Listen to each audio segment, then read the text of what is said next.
What IRA investors can learn from Logan Roy? Hey everyone, Adam Bergman here, tax attorney and founder of IRA Financial. And on today's Adam Talks Succession Edition. Well, this is an interesting take on a recent episode of Succession. Episode 3, Connor's wedding. This is, if you haven't seen the episode, I would turn off this podcast or stop watching or stop listening because I'm going to spoil what happened. And this is probably the most monumental episode of almost 4 years of Succession, which is my favorite show. Love it. It's on HBO. If anyone hasn't seen it already, you definitely need to watch it. Amazing acting, amazing writing, just a brilliant show.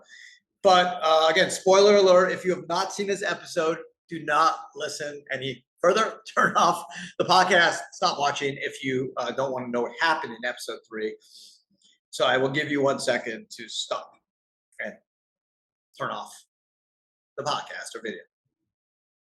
Okay, so I assume if you are with me now, you probably saw the episode or you really don't care. You have no idea who Logan Roy is. But I'm going to tell you, episode 3, Logan Roy, who is probably the main character of the show. He's the patriarch, the Rupert Murdoch of Waystar, Royco, the make-believe Fox type network slash movie company slash media company, who has basically 4 kids, right, who are all pretty much useless, spoiled, and he runs a show. And the show's been about succession, right? Episode 1, Logan gets sick, and he's in the hospital.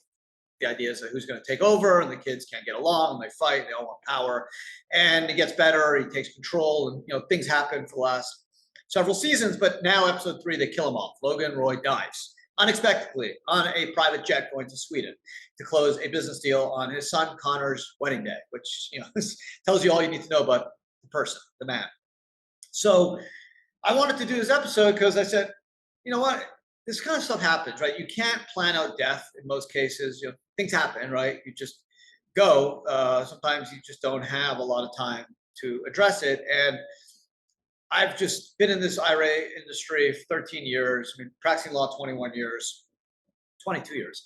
But in the IRA world for a number of years, and I've seen just lots of stuff, right? A lot of tragedies during COVID, different stuff where people just died unexpectedly, and the spouse or the kids, want to track down their retirement account. So I thought this would be a fun way to kind of share some tips and ideas that, hey, if you are, doesn't matter actually your age, you can be in your 40s or 50s, 60s, 70s. If you have kids, or you're just very interested in making sure your heirs are well protected, and there's a plan in place to make sure that the retirement accounts go to the right person in a timely fashion. It's an important podcast because there's some tips you got to think about. So clearly, Logan Roy is a multi-billionaire. I don't think he cares about his 401k. I doubt his kids care about the 401k, right? I assume he maxed out his 401k for the last 20, 30 years, and he probably has millions and millions of dollars in a 401k. Maybe he even invested it in his company. Maybe he just bought boring fixed income bonds or just S&P 500. But if you max out, assuming 15,000 plus for the last 25 years, you're going to have millions of dollars, in a tax-deferred account. So the question is, okay, Logan Roy dies unexpectedly. He's in his early 80s. He's not married. He's got a couple ex-wives. He's got 4 kids. What happens to the money? So this is kind of the way it should work, right? Generally, for most people that are married, hopefully you have a beneficiary form. So there's 2 types of documents, obviously, that deal with the transfer of wealth on death. The first is a will, last will and testament, which dictates where your assets and your estate will pass to.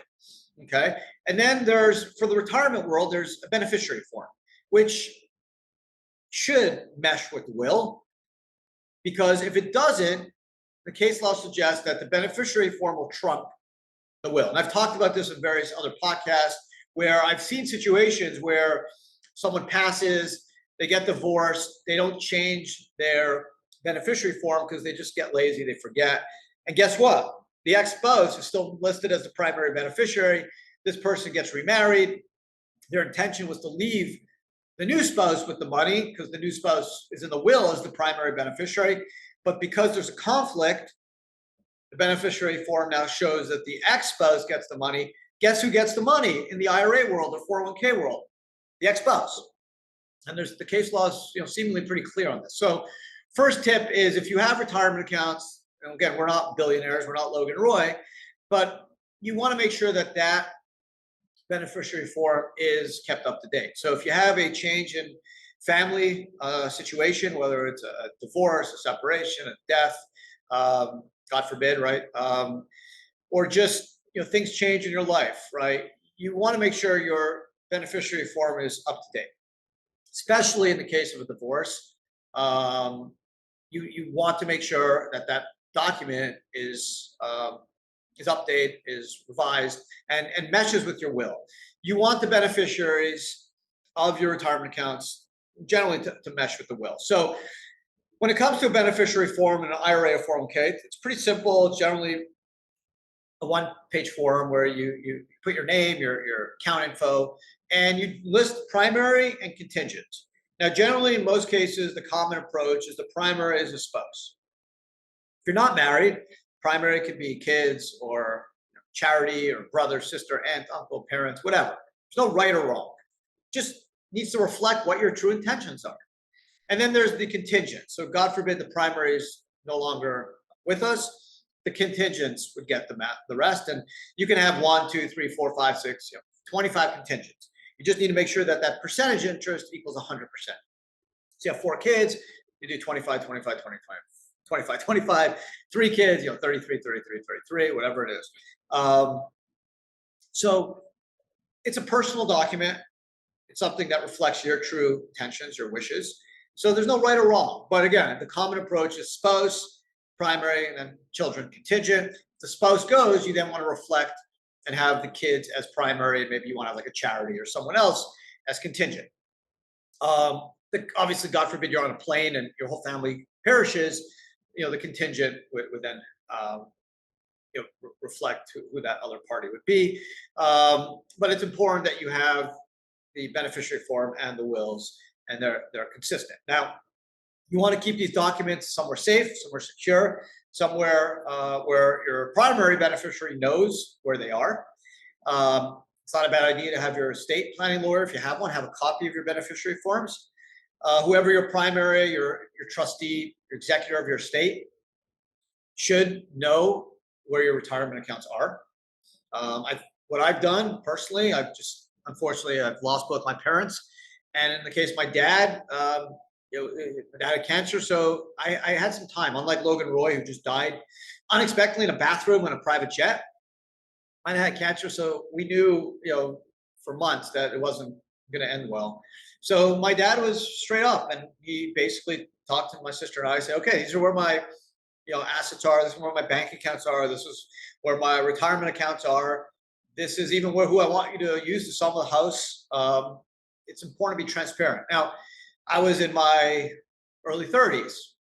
If I was under 18, then I assume my dad would tell the executor of the estate. Maybe it would have been a sibling or someone else who would be in charge. Basically, okay, this is the path forward. This is where the accounts are. This is what I want happening.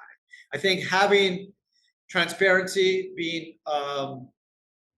having a good source of communication is super important, because I've seen it. I've seen it where someone passes and like years later, the kid calls up and be like, I just found out my dad had, or my mom had an account with you. And I look at the beneficiary form and we're like, yeah, you're the primary. Like, where you been?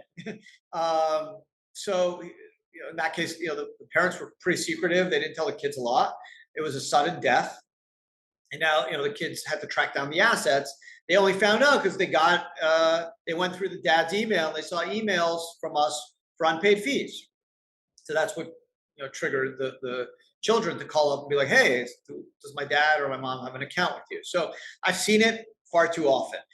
Now, obviously, you have to know your family. You have to know the situation of your spouse, your children. Could they handle this information? But someone should have it, whether it's an accountant, a lawyer, a trusted friend, a trusted neighbor, someone that's going to be involved in your estate that should know where your retirement accounts are, and they should be in one place with a set of instructions exactly what to do on your death. Now, I know it's not the most pleasing type of exercise to kind of go through this and write out a plan. I mean, I'm in my late 40s. I've done it. It sucked. I felt a lot better. I did it with my wife, and I said, okay, this is where my accounts are. Obviously, IRA Financial. I got most of my retirement account money here, doing all kinds of fun stuff. But I have assets elsewhere where I was like, okay, this is where it is. This is what you should do. This is what I have: life insurance. I have this type of insurance. Like, you need to understand all this stuff. And I also have instructions that, God forbid my wife isn't there, God forbid we pass together, someone who would be the executor in that case, my sister, would have the information. And so she would know exactly where all these accounts are. So it's a very important exercise, because we see, even if you have all the money in the world like Logan Roy, there's no guarantee that you're going to have a nice time, and God's going to just tap you on the shoulder and be like, hey, Logan, you're going to die in like 6 months, so like you should start preparing. No, we know life doesn't work that way. So it's important to prepare. Now, you're a billionaire. Logan Roy doesn't care. His kids don't care about a few $1 million in a 401k. Couldn't care less. But for us, we do care. Even if we have a few $100,000 in an IRA or 401k, we care. So real quick, how do the required minimum distribution rules work? So if you pass and you have your wife, your husband, your spouse as a primary beneficiary, the IRA or 401k goes to them, and they would just move the account into their name. It's tax-free, right? It's just a transfer on death. Yes, the IRA 401k is part of your estate, but in 2023, the estate unified credit is like $12.5 million or so. So as long as your estate's under that number, you're not going to pay any federal estate tax. Now, depending on where you live, like California or New York, you may have some small estate tax depending on the size of your estate. But if you go to a primary, it's tax-free, and the surviving spouse will put the IRA or 401k in their name. It's a 401k, generally gets rolled into an IRA, because generally the spouse is not going to work at the same business as the ex or deceased spouse. So it's just a triggered event. The spouse leaves. Well, obviously they leave their job. They leave this world. So they get a transfer tax-free, and the spouse then puts the IRA or 401k in their name. And then they go on. Now, the RMD rules now are 73 years old. So once that spouse turns 73, they would take required minimum distributions. If it's a non-spouse, so let's say the primary is a child or a brother, sister, aunt, uncle, whatever, friend, generally you file a table, life expectancy table of the youngest beneficiary, non-spouse, and then they have to take out a certain percentage each year. Now, in 2019, Secure Act 1 changed the RMD rules to basically a 10-year rule for pre-tax and even Roths. Right now, Roths have no RMDs. So if you have a Roth IRA and you pass, it goes to your spouse. Your spouse can hold that Roth IRA without taking an RMD forever. But when they pass, then the children have to start taking it out over their life. The new RMD rules is a 10-year rule, but they're still in proposed form. Yeah, I know it's like 4 years, almost 4 years, 3.5 years. They came out with some proposed regs last March. They made things even more complicated and even more unclear. Instead of just saying it's 10 years, no matter what, once you hit 18, it's 10 years. They proposed like 45 pages of more complex rules that make no sense. So there's even more confusion. So they're going back to the drawing board to fix them and make it more clear. So basically, you can use the old rule still, where it's life expectancy for non-spouse. The 10-year rule hasn't kicked in yet. It probably will this year. But that's the IRS. It's 3.5 years. All they have to do is literally, I could have wrote those regs in like one page. You pass away, non-spouse, 10 years, bang. Whether it's pre-tax or Roth, you have 10 years to pull it out. You can pull it out all 1 year or all 10 year. You can do it pro rata.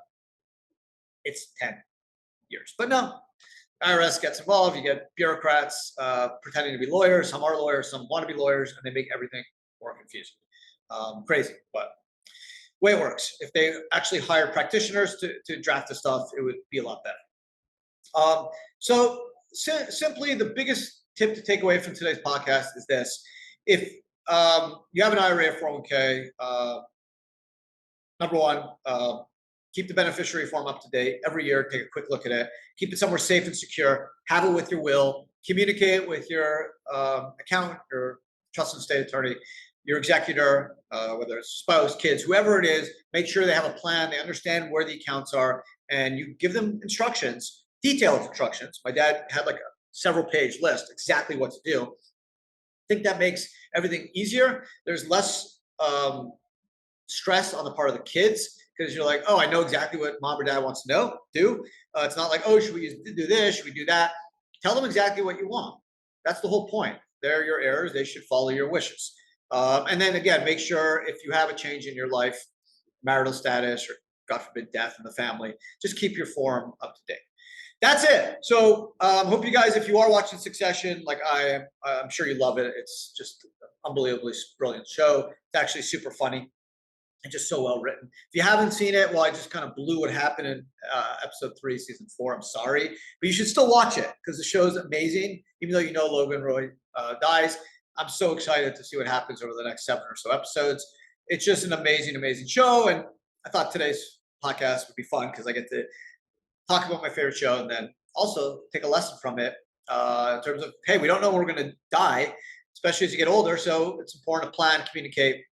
And from a retirement account standpoint, make sure your heirs know where all your money is.